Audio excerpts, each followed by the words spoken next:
کتاب ہم اور توہم کا 10واں حصہ ہے علاج بذریعہ دم۔ حفاظت کے لیے 3 تالے، پہرے پر پہرے، ایک سیسا پلائی ہوئی دیوار ہے۔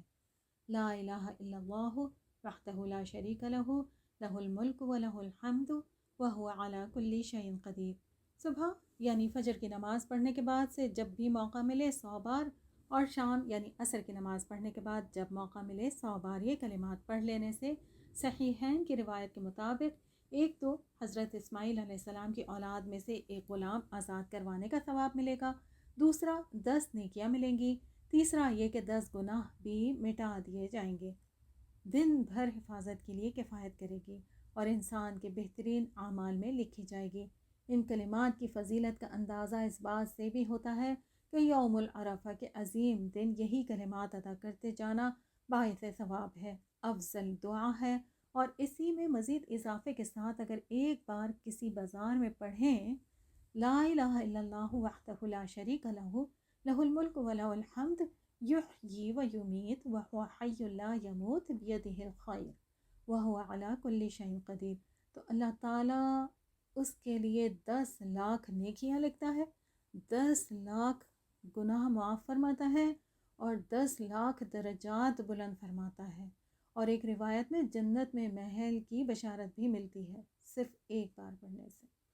سبحان اللہ، مسلمان کے لیے اس قدر رحمتیں اور آسانیاں اور یہی کلمات حفاظت کا قلعہ بن جاتے ہیں۔ جب کوئی فجر اور مغرب کے فرض پڑھنے کے بعد نہ ہی بات کرے، نہ اپنی جگہ سے ہلے، اور 10 بار انہیں پڑھ لے، تو انشاءاللہ کوئی جن جادو وغیرہ یہ حصار نہیں توڑ سکتا۔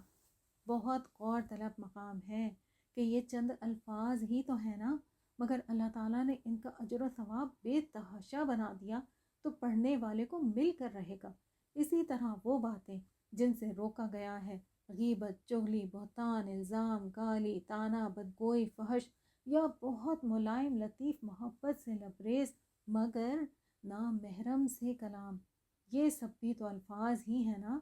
ان میں سے چند ہی الفاظ کے گناہ بھی بڑے وبال لیے ہوئے ہوں گے،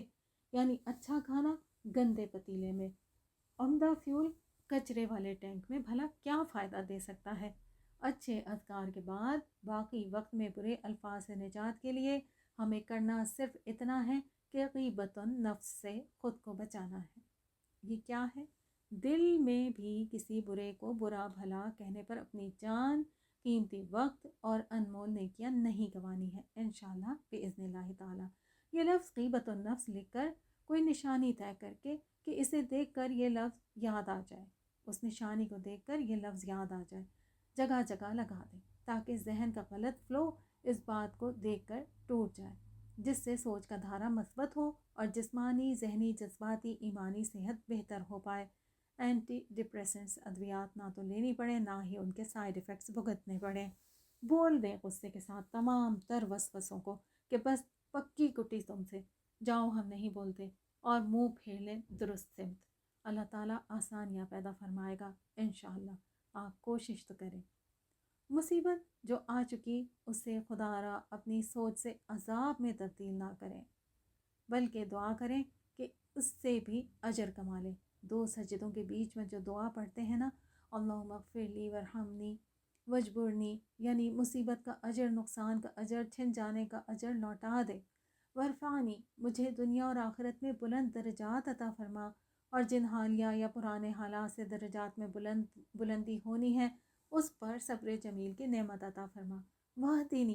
نیک اعمال و افعال کی طرف رہنمائی فرما، وعافینی، مجھے دنیا و آخرت کے مصائب سے بچا، مہلک موذی اذیت ناک امراض اور افراد سے بچا، ورزقنی، اے الرزاق، مجھے دنیا میں بھی عمدہ رزق عطا فرما، اور رزق میں مکمل نصیب شامل ہے۔ محبت، عزت، رشتے، مواقع، سب اسی ایک لفظ میں، اسی رزق کے ذریعے سے جنت کی نعمتوں کا رزق بھی، محبتوں، چاہتوں کا رزق بھی عطا فرما۔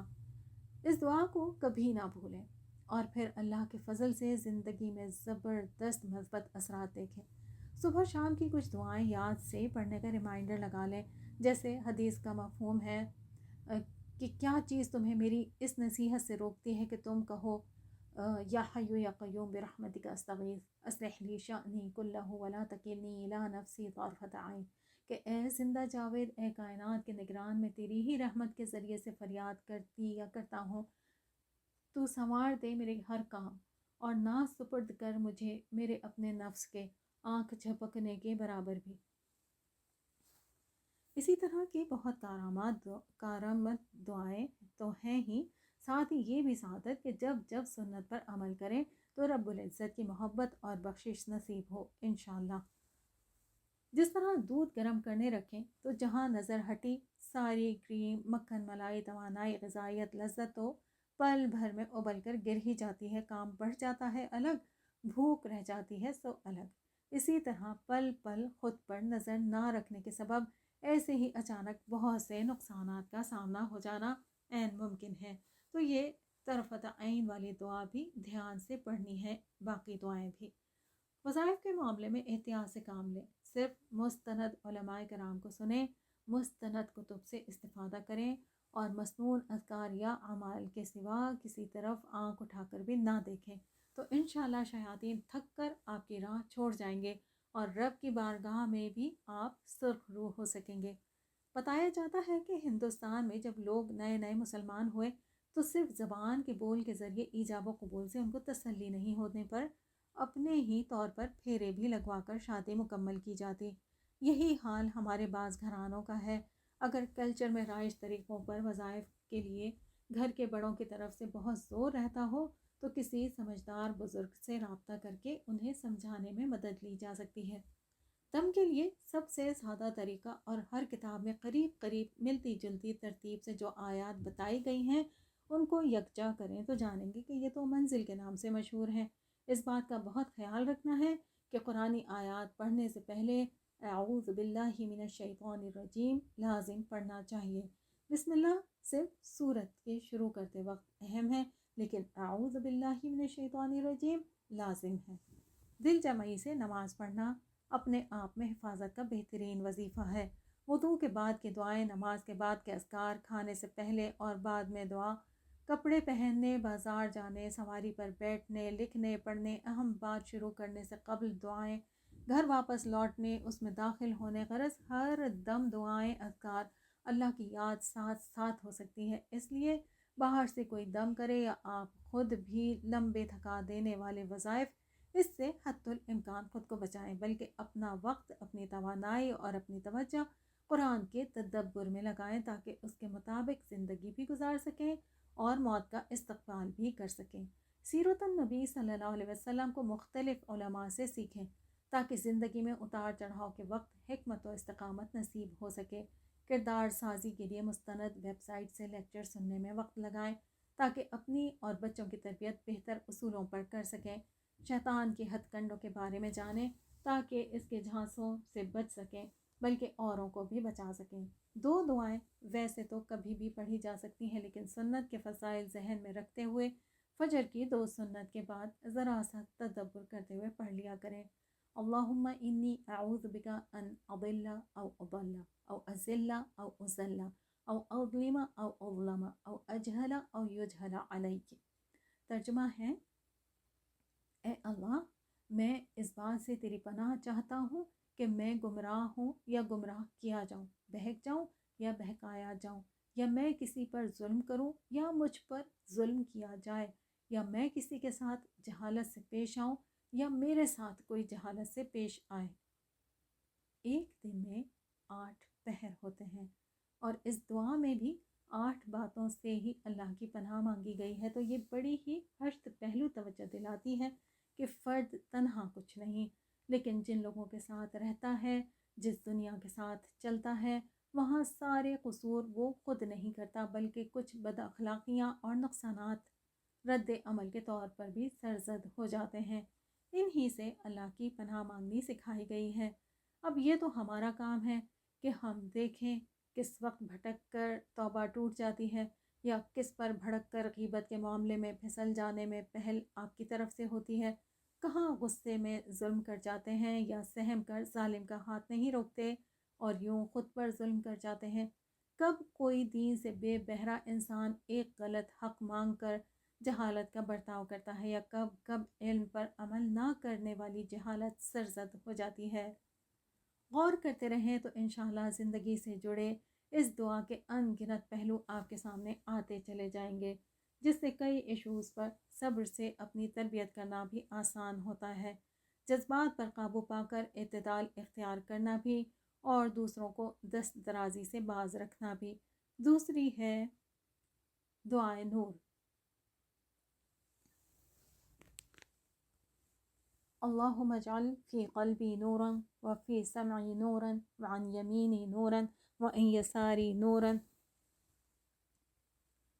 وفوقی نورا وتحتی نورا وامامی نورا وخلفی نورا وعاظم لی نورا اللہم اجعل لی نورا فی قلبی واجعل لی نورا فی سمعی واجعل لی نورا فی بصری واجعل لی نورا عن یمینی ونورا عن شمالی واجعل لی نورا من بین یدی ونورا من خلفی وزدنی نورا وزدنی نورا وزدنی نورا۔ یہ دعا ہم میں سے جس کے حق میں قبول ہو جائے اس انسان کی ذات میں کس قدر نور سما جائے گا۔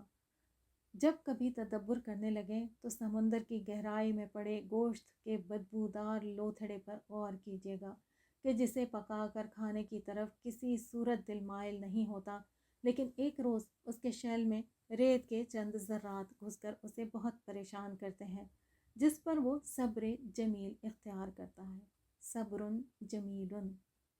اور انعام میں اس کی تقدیر ہی بدل جاتی ہے۔ اس میں ان گنت نایاب موتی جنم لیتے ہیں، اسے قیمتی اور پرکشش بنا دیتے ہیں۔ سبحان اللہ۔ ہم اردو میں صبر جمیل کہتے ہیں، اور ہمارا صبر بھی کہیں کہیں سے خوبصورت ہوتا ہے، کہیں سے نہیں بھی ہوتا۔